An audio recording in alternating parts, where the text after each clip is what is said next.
Hello friends, இன்றைக்கி நம்ம வீடியோவில் குவைத்திலிருந்து வந்திருக்கிற சில முக்கியமான மற்றும் நல்ல அப்டேட் பற்றி பார்க்க போகிறோம். குவைத் ஏர்போர்ட் திறப்பு அப்டேட், விசா தொடர்பான புதிய விதிமுறைகள், இல்லீகலாக இருப்பவர்களுக்கு எச்சரிக்கை, ஈரான் மற்றும் இஸ்ரேல் நிலைமை மற்றும் இந்திய கப்பல் சம்பவம் பற்றி முழு விவரத்தோடு பார்க்க போகிறோம்.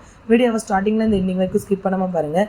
ஃபஸ்ட்டு விசா தொடர்பான முக்கியமான அப்டேட் என்னன்னு பார்த்தீங்கன்னா, குவைத் அரசு ஒரு முக்கிய அறிவிப்பு வெளியிட்டிருக்காங்க. ஏற்கனவே இஷ்யூ ஆன விசா அது எக்ஸ்பைரி ஆகிருச்சு அப்படின்னா அந்த சேம் விசாவில் ட்ராவல் செய்ய முடியாது. அதையும் எக்ஸ்டெண்ட் அல்லது எக்ஸ்சேஞ்ச் செய்யவும் முடியாது. இப்போ நீங்கள் என்ன செய்யணும்னா, புதிய அப்ளிகேஷன் போடணும், ஆரம்பத்துலேருந்து ப்ராசஸ் செய்யணும். இது ரொம்பவே முக்கியமான விஷயம். பலர் என்ன நினைக்கிறாங்கன்னா, ஓல்டு விசா யூஸ் பண்ணிக்கிறலான்னு நினைக்கிறாங்க. ஆனால் அது இப்போ முடியாது. அதனால் விசா எக்ஸ்பைரி டேட்டை கரெக்டாக செக் பண்ணிக்கோங்க. கரெக்டான டைமுக்கு ரெனியூவல் பண்ணுங்கள். நெக்ஸ்ட் இல்லீகலாக இருப்பவர்களுக்கு முக்கியமான எச்சரிக்கை இருக்குது. குவைத்தில் தற்போது செக்கிங் அதிகரிக்கப்பட்டிருக்கு.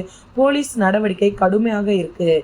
யாரெல்லாம் ரிஸ்கில் இருக்காங்கன்னா, விசா எக்ஸ்பைரி ஆனவங்க, ஸ்பான்சரை விட்டுட்டு ஓடியவங்க, இல்லீகல் வேலை பார்க்குறவங்க, ரொம்பவே ரிஸ்கில் இருக்கிறாங்க. இந்த மாதிரி ரிஸ்கில் இருக்கிறவங்கள எப்போ வேணால் கைது பண்ணலாம், நாடு கடத்தலாம். அதனால உடனே உங்கள் ஸ்டேட்டஸை சரி பண்ணுங்க, இல்லைன்னா பெரிய பிரச்சனை வரும். இப்போ அடுத்த முக்கியமான தகவல் பார்த்தீங்கன்னா, குவைத் ஏர்போர்ட் ரீஓப்பன் ஆகுது. டிஜிசிஏ ரிப்போர்ட்ஸ் படி ஏப்ரல் 26 முதல் ஏர்போர்ட் ஓப்பன் ஆகும்.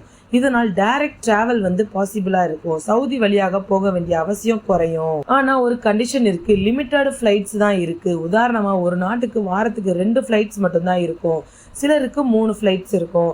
அதனால டிக்கெட் புக்கிங்கை கவனமா பண்ணணும். முன்னாடி இருந்த பிரச்சனை என்னன்னு பார்த்தீங்கன்னா, சவுதி வழியாக டிராவல் பண்றதுனால அதிக நேரம் செலவாச்சு, ரொம்ப கஷ்டமா இருந்துச்சு. ஆனா அது இப்போ ரெடியூஸ் ஆயிரும். இன்னொரு நல்ல தகவல் என்னன்னு பார்த்தீங்கன்னா, முன்னாடி இருந்த சில ரெஸ்ட்ரிக்ஷன் இப்போ ரிமூவ் பண்ணப்பட்டிருக்கு.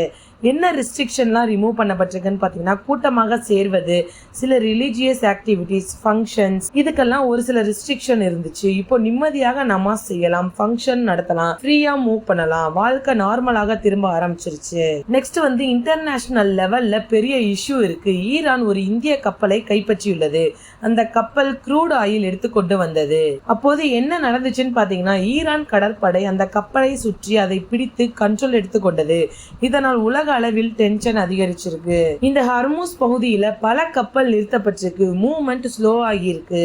அமெரிக்கா என்ன சொல்லுதுன்னு பாத்தீங்கன்னா, நாங்கள் முழு கண்ட்ரோல் வைத்திருக்கிறோம் அப்படின்னு சொல்றாங்க. ஆனால் ஈரான் பின்னடையவில்லை. இது ஒரு பெரிய பொலிட்டிக்கல் டென்ஷன். இதோட தாக்கம் பாத்தீங்கன்னா, oil price, travel, gulf economy எல்லாத்துலயுமே இருக்கும். உலக பொருளாதாரத்தை ரொம்ப பாதிக்கும். ஃப்ரெண்ட்ஸ், நீங்க நம்ம வீடியோல பார்த்த முக்கியமான விஷயங்கள் பாத்தீங்கன்னா, விசா ரூல்ஸ் ஸ்ட்ரிக்ட் ஆகியிருக்காங்க, இல்லீகல் ஸ்டே ரிஸ்கா இருக்கும், ஏர்போர்ட் ரீஓப்பனிங் பத்தி பார்த்திருக்கோம், ஈரான் ஷிப் இஷ்யூ பத்தி பார்த்திருக்கோம். நீங்க குவைத்ல இருக்கிறீங்க அப்படின்னா ரூல்ஸை கரெக்டா ஃபாலோ பண்ணுங்க, அப்டேட்டடா இருங்க.